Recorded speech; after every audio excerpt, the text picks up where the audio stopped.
Gabrielle de Tournemire, bonjour. Bonjour Clément. Vous êtes enseignante à l'Université de Poitiers où vous terminez une thèse de doctorat et en cette rentrée littéraire, vous publiez Des enfants uniques aux éditions Flammarion.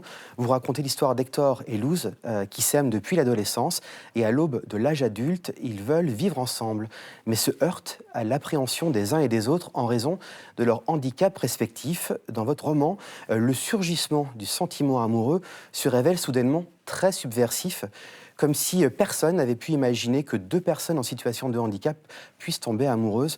Comment en êtes-vous arrivé à ce constat-là ?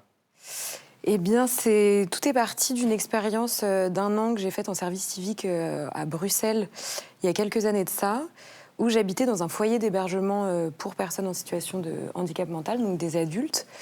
Et notre rôle, nous, en tant que volontaires, c'était de créer autour d'eux une forme de sphère familiale, on partageait vraiment leur maison. Et c'est, je pense, au contact de cette réalité-là que j'ai compris un petit peu ce qui les préoccupait dans leur intimité. Et la question, justement, des relations affectives, mon amoureuse par-ci, mon amoureux par-là, ma fiancée, etc., d'un tel, une telle. Et je pense que c'est au contact de ça, voilà, que je me suis dit, alors, où est le couple handicapé, en fait ? Où est-ce qu'il existe ? Comment on l'encourage ? Est-ce qu'on l'encourage ? Et même dans la littérature, le handicap est peu représenté. Assez peu, ouais. Mais je pense que c'est encore... dans la littérature contemporaine, se prend de plus en plus d'amour, en fait, pour ces figures-là. J'ai lu, moi, deux très, très beaux bouquins.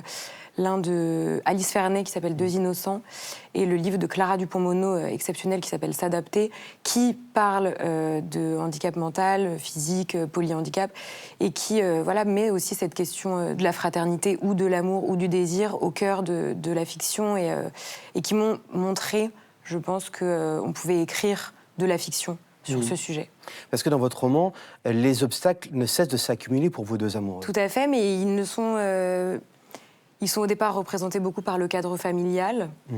Et puis une fois, en fait, que les parents acceptent, font leur petit bout de chemin et tout ça, c'est la question des institutions qui vient se poser. Et les institutions, on voit qu'elles ne sont pas tout à fait prêtes à accueillir ce genre de relations, en fait, et à leur accorder l'importance qu'elles méritent. Alors justement, les institutions sont effectivement très présentes dans le roman. Il fallait les raconter pour raconter cette histoire. C'est toute la valeur documentaire de ce roman ? Bien sûr, parce que je pense que c'est... Après, évidemment, le cadre parental, qui est le premier cadre, qui est le cadre nucléaire de tout un chacun, les institutions se doivent d'accompagner, sont là pour ça, et elles le font très bien dans certains domaines. Le travail, l'habitat, il y a des merveilles qui sont faites pour les personnes en situation de handicap. Simplement, je pense qu'il y a en effet un point noir, une forme d'impensé sur la question de la vie affective, relationnelle, et du couple et de l'amour, en fait, parce que ce que je raconte, c'est aussi vraiment une histoire d'amour. Il y a quelque chose qui est encore à construire de ce point de vue-là, ouais. Il y a aussi une chose qui apparaît dans votre livre de manière très forte, c'est la question de la langue des héros en situation de handicap. Comment avez-vous travaillé les mots de vos héros ? Eh ben, j'ai essayé de faire en sorte qu'il ne soit pas si différent du langage.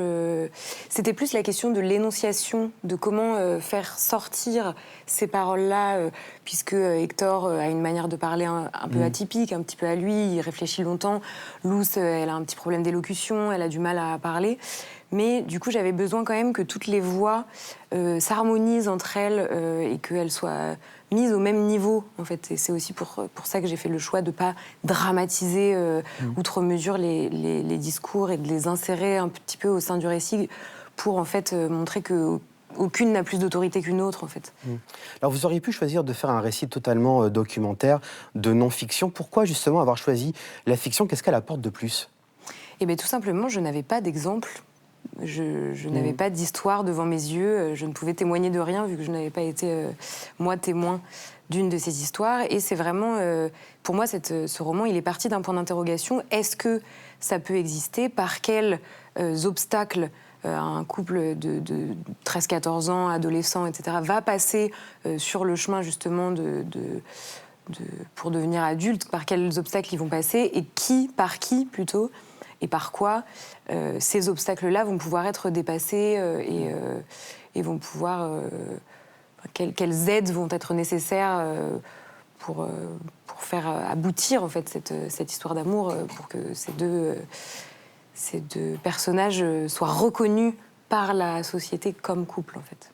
Gabrielle de Tournemire, merci beaucoup d'avoir répondu à notre plaisir. invitation. Je rappelle l'apparition de votre premier roman, Des enfants uniques, c'est aux éditions Flammarion, et le roman est déjà lauréat du prix envoyé par la Poste. Merci. Merci beaucoup Clément.